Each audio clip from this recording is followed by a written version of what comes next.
This is the Chefpreneur podcast, where we inspire professional cooks to take on greater risk to build a personal chef business for themselves.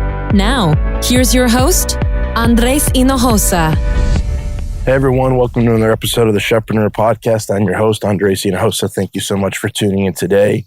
I'm recording this podcast actually on my walk this morning, and it's just there's a topic that we're going to discuss here in a few minutes that it's been on my heart. But first, I want to go back to answering some of your guys' questions. I love this part of it, and I wanted to just kind of continue on that mode to start out the podcast with a question from all of you. And I just wanted to also let you guys know that you can send us your question at podcast@chefpreneurprogram.com, or you can post a question in the Facebook group at the Chefpreneur Movement Facebook group. It's a free group to join. You could just go to Facebook, search Chefpreneur Movement. There's a couple questions that we ask you just to kind of get some information from you. And then you're able to get inside to a group that we just hit 2,000 members and be with other like-minded chefs and cooks wanting to start their own personal chef business. Now, like I said, you can also send your questions over through support at chefpreneurprogram.com or podcast at chefpreneurprogram.com. Either way, you can send us a question, and we'd love to answer it here on the podcast. And I apologize again if you're going to hear me wheezing and puffing. I'm trying to lose weight and doing this podcast here as I walk. But you know what? I want to keep this podcast going. I've had a lot of you guys ask me, hey, when's a new podcast episode coming out? So I am recording it, rain or shine, and trying to record it whenever I can and have a nice moment. And what better than on a walk? So hopefully you guys can hear me as well. And my sound guy is going to edit it. A lot of the background noise out. So hopefully he does that. But this question comes from Nika Roberts. Nika Roberts says that she's a new member here in the Chefpreneur Movement Facebook group. She says, I'm ready to start my personal chef business, but I need some advice on which order to start in. Do I go to the county clerk's office first, or do I get LLC first, then liability insurance? What order did you start up with? Thank you. Great question, Nika. Now, we cover this in the Chefpreneur web class, and we talk about it distinctly about what you need. What I could say is you're probably not going to be able to do anything without your DBA, also known as a doing business as name, which is basically a fictitious business name, by the way. So you usually find that at the county clerk's office. If you go to your local county clerk's office, sometimes you do it through the state. It all depends in your area and what state you live in. But definitely you're going to want a fictitious business name. Now, once you establish that, you're going to want to check your local city government for any business licenses that you need. And I recommend, depending on your state, not doing business as an LLC, but actually as a sole proprietor to start out with. It's just easier and faster to start up, which basically you don't need an EIN number. You don't need any of that. You really just need to use your social security number when you file taxes as a sole prop. Even if you go open a bank account, most of the time they'll ask you for the DBA name that you're filing as a fictitious business name. And then you're also able to then just use your social to open up a bank account for your business as well. And then last but not least, you do want liability insurance. But I recommend not getting liability insurance until you have your first client. Most liability insurance policies are for a year. So when you start it, it's a year from that point. And let's say you buy your liability insurance, you're technically all safe, you're good. But what if you don't get your first client for 2, 3, 4 weeks or 2 months or whatever?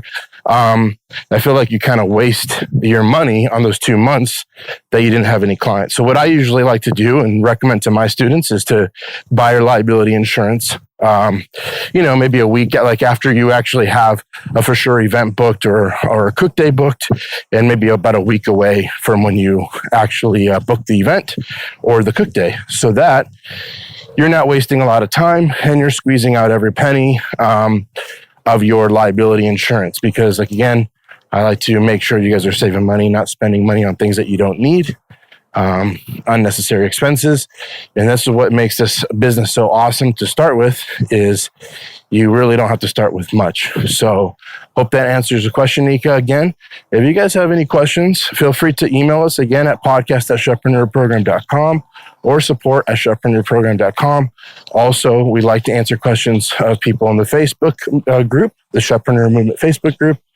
You can join that group. It's absolutely free, and ask your questions in there. And I like to pick questions from there as well. So without further ado, today's topic is about that if you don't succeed, dust yourself off and try again. Now, it's a famous line of obviously different things, different songs.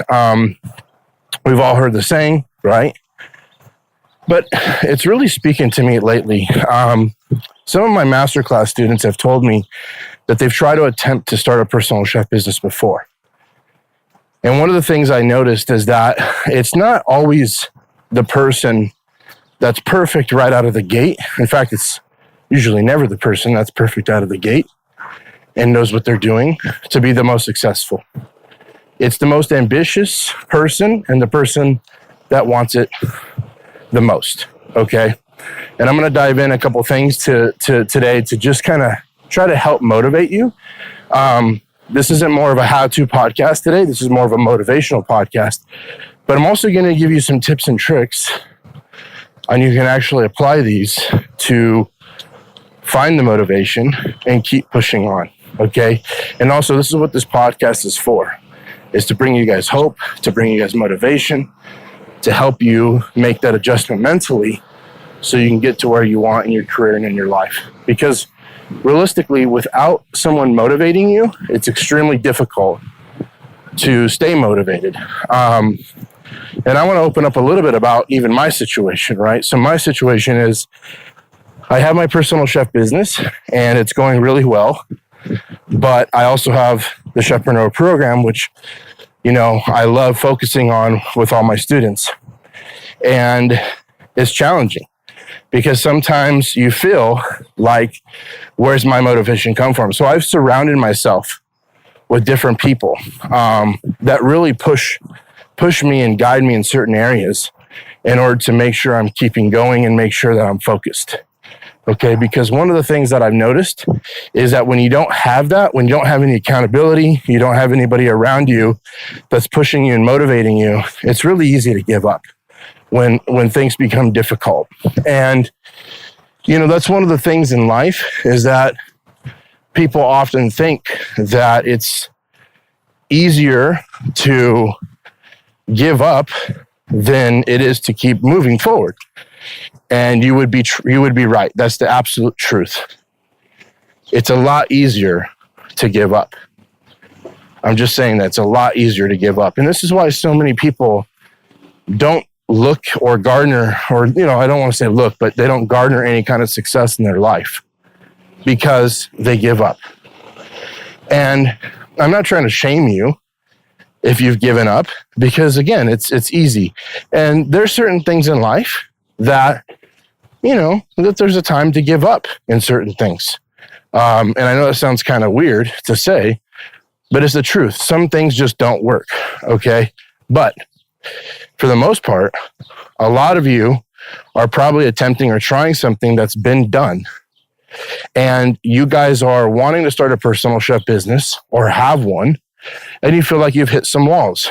You feel like something's not right, something's not clicking. And it's real easy, again, for you guys to give up and say, well, it doesn't work in my neighborhood. It doesn't work in my city. It doesn't work in my state. You can start to make external excuses such as, the color of my skin, where you come from, your family background, all these types of things. Now, I'm not saying that these things can't be opposition, that they can't be working, quote unquote, against you. But let's be real. Most of the time, all these are just excuses. Because it's easier to make an excuse and give up than it is to get up and dust yourself off and try again. I can spit out thousands probably out of my own head. Well, maybe not thousands. That might be exaggerating. I could definitely probably list off 100 entrepreneur stories because I'm an avid reader. I read like a maniac. And I'm so intrigued because I try to find motivation in anything. And I can list off dozens and probably 100 entrepreneurs that just never gave up, that had immense success. I don't know if anybody have seen while you're listening to this podcast, there was I don't know if it was, you consider it not a meme because it wasn't like a funny thing, but it was a picture on Facebook that I saw of an iceberg. And people always see the tip of the iceberg floating out of the water. But what people don't realize is the iceberg is literally like 90% underneath the waterline. So when you think you see a big iceberg on the surface, you actually you're not seeing the whole iceberg. And the iceberg as a whole is huge underneath the waterline. And the reason why I'm saying that is because most people, including ourselves, we see other people that are successful and we think to ourselves, man, it was so easy. Like, how did they do it so easily? They're 40 years old. They're 30 years old. How are they having this kind of success? But they don't see the rest that came along with it. They don't see the countless hours that has been dedicated. They don't see the amount of times they've pretty much wanted to give up. And it's really a testament to, if you're going to make something happen, if you're going to accomplish your dreams and goals, you gotta get up, dust yourself off, and try again when it doesn't work the first time, or even the second time, or even the third time. You know, it's funny because in my own life, I started a catering business. For those of you guys that don't know, I started a catering and farmers market business that did not go very well. Okay. In fact, I partnered with somebody. They put a lot of money in, and a lot of money to us. It wasn't like, we're not talking about hundreds of thousands of dollars, but we're talking about thousands of dollars. And it failed miserably. And it didn't fall miserably because we had no sales. It just wasn't a good business model. Sorry, I had to take a drink here. Like I said, I'm on my walking up a hill. So here's the thing.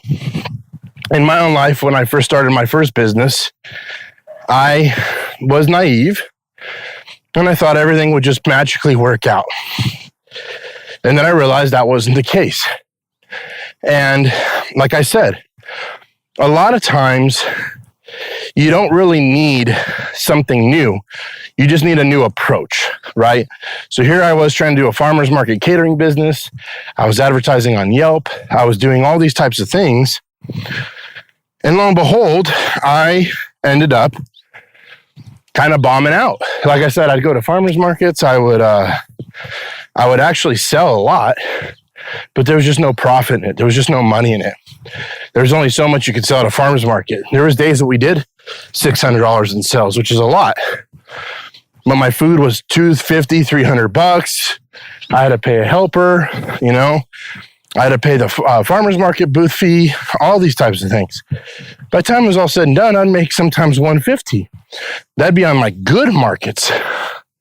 Most of my markets, I lost money because of the food I had left over. And by the time I paid all the fees and paid, the one person that would help me out at the cashier's counter, it was just a joke. And that being said, one of the things that I realized was I still wanted to be an entrepreneur. I still wanted to keep pushing forward. But I started thinking to myself, why isn't it working? Why is this not working, right? And maybe I could have picked something other than ribeye steak sandwiches to sell at a farmer's market that was a lot more profitable, right? So even if I would have probably continued on that path, I probably would have still made it work. But I wouldn't have been able to earn a comfortable living off of it, and it wouldn't have been worth my time. Was it still profitable at times? Yeah, it was still profitable at times. But it wasn't profitable enough for me to say, hey, you know what? This is where I see my future. And I don't know if any of you guys know the story, but as I transitioned into being a personal chef, it was because I went and became a private chef for someone. They hired me full time and at their house. And I worked there for about 3 months and they laid me off, and it was the best layoff I've ever had. Now he laid me off not because I was bad or because he didn't like, the service. He was doing a lot of business in Texas and flying back and forth. And there was times where I'd have a week off. There's times even where I had 2 weeks off. And I was thinking to myself, I don't care how rich this guy is. I wouldn't be paying me all this money just to have me sit at home, because he had me on salary and so forth and so on. And, but something in my heart was telling me, like, I had to go back to a job, because if you guys know the story again, I had to move in with my sister, and there was all types of things that was kind of crunching me, right, pushing me and putting stress on me. And so I had to move in with my sister because we couldn't afford to pay rent anymore for my farmer's market business. I just wasn't making enough money to support a family of 5 at the time. Now I have 5 kids. It's a family of 7, and long story short, basically, I figured out this whole cooking in someone's home is where it's at. This is where I want to go. And he laid me off. And at first I was like, oh man, I'm back to square one. What am I going to do? But then I said, you know what? I'm going to start back up my business. But this time it's going to be a personal chef business.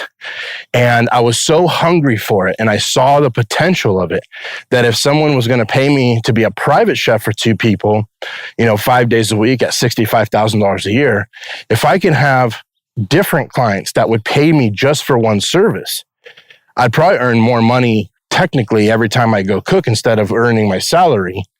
So I started thinking to myself, yeah, I'm going to do that. I'm going to be a personal chef. And there was nothing out there to really tell me and guide me how to do it. And so I started figuring things out on my own, and it was hell. In fact, there was several times I was like, I don't think this is going to happen.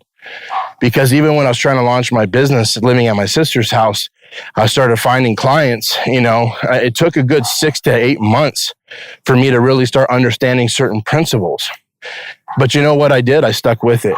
And you know what I did when I had a tough day, when I had a tough week, which were many at the very beginning? I just kept pushing on.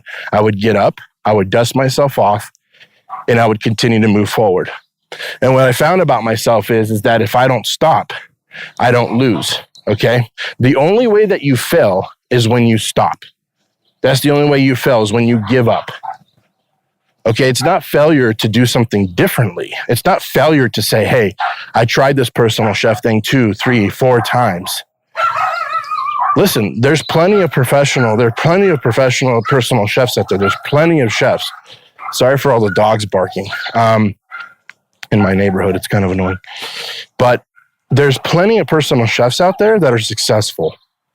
Now, like I said before, if you were thinking to yourself, like imagine back in the day when McDonald's first opened, there was no such thing as quote unquote fast food. In fact, that was part of why they've garnered their success, is because they were fast. They were efficient and they were fast at getting you a Coke, a burger, and fries. And now everything is measured to that standard in fast food. I don't care if you go to Taco Bell. I don't care if you go to Taco Tico. I don't care if you go to Carl's Jr., Jack in the Box, Burger King, Wendy's, you name it. It doesn't really matter. People are expecting the food to be fast food because it's called fast food. They're expecting to get their food fast. So somebody had to pioneer that. Somebody had to push that. And so now imagine, there might have been other people that have said, well, that concept won't work. In fact, when the McDonald's brothers first started their restaurant, they tried to duplicate the restaurant to have 2. And they told Ray Kroc that it wouldn't work. They've already tried it. He says, no, we have to franchise it. We have to expand.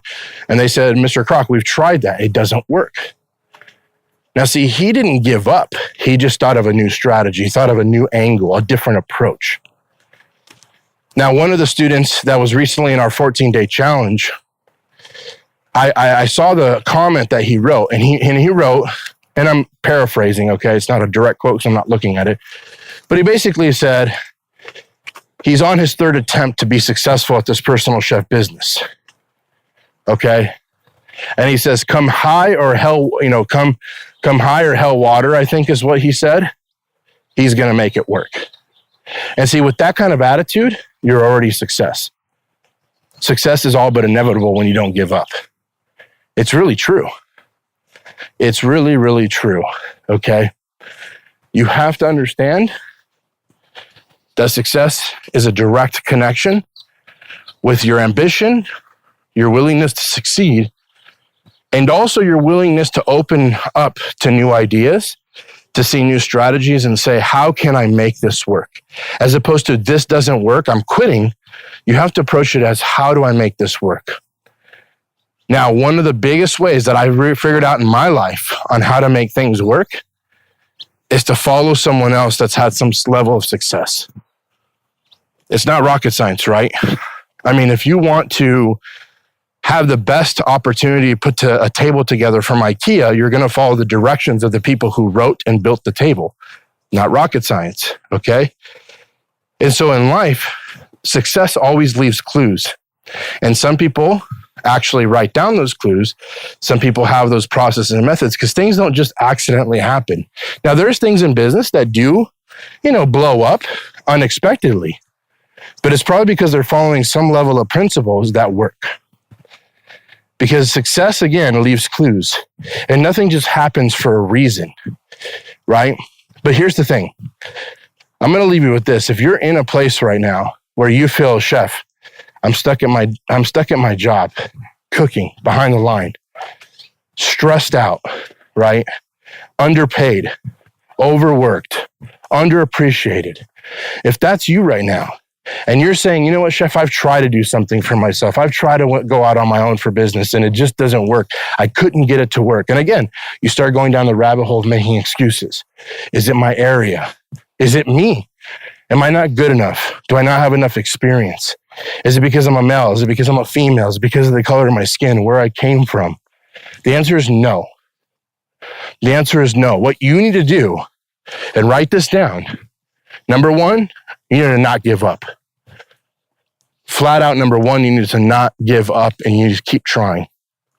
Number two, look for someone that's had a level of success and model and listen to what they have to say.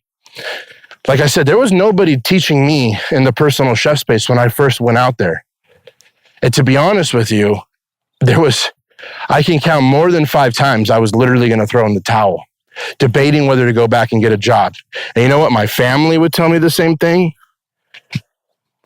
My mother-in-law, my grandmother-in-law, God bless them, they would tell me, why doesn't he just get a real job? Why doesn't he quit this whole shenanigans?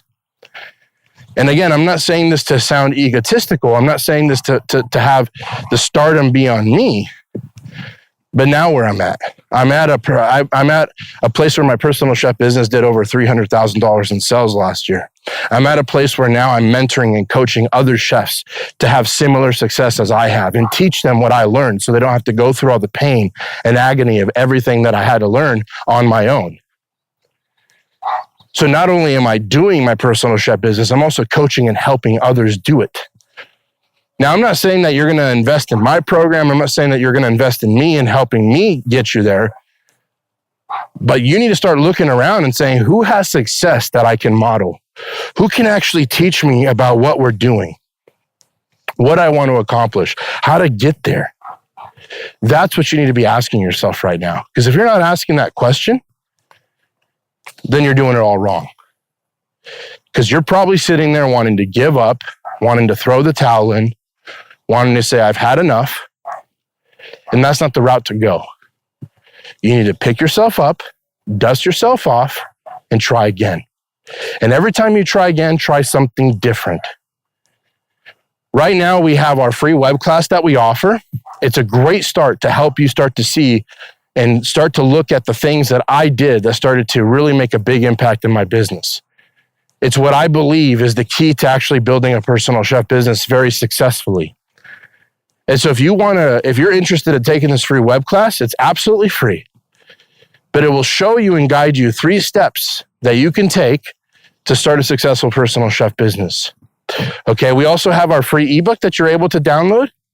And we're going to be changing some links pretty soon, but there's going to be links. If you're listening to this on YouTube, there's going to be links below in the descriptions. Okay, if you're listening to this on Spotify, if you're listening to this on iHeartRadio, if you're listening to this on Google Play Music or whatever podcast, subscribing, app that you listen to this podcast on, for our free ebook, you can go to becomeachefpreneur.com and download the free ebook. For our free web class, it's the chefpreneurwebinar.com. That's the chef, PRENEUR, webinar.com.